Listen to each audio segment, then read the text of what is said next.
আবারও গ্রেফতার হলেন গায়ক মাইনুল আহসান নোবেল। সোমবার 23 ফেব্রুয়ারি নারায়ণগঞ্জের সেদ্দিরগঞ্জ থানার বটতলা এলাকা থেকে তাকে গ্রেফতার করে ডেমরা থানা পুলিশ।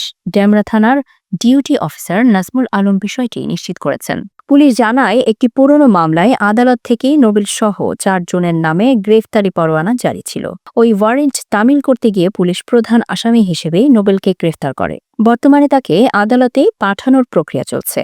মামলার বাদী এক তরুণীর অভিযোগ, তাকে বিয়ের প্রলোভন দেখানো হয়, নিজস্ব স্টুডিওতে একদিন আটকে রাখা হয় ও আপত্তিকর ছবি ও ভিডিও ধারণের জন্য চাপ দেওয়া হয়। এই অভিযোগ এনে গত বছরের 13ই আগস্ট আদালতে মামলা দায়ের করেন ওই তরুণী। এই একই মামলায় এর আগেও গ্রেফতার হয়েছিলেন নোবেল।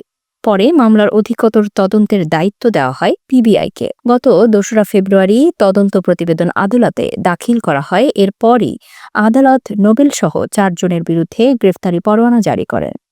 পুলিশ জানিয়েছেন, ওয়ারেন্ট অনুযায়ী তাকে আদালতে সোপর্দ করা হবে। এরপর আদালতের নির্দেশ অনুযায়ী পরবর্তী আইনি প্রক্রিয়া চলবে।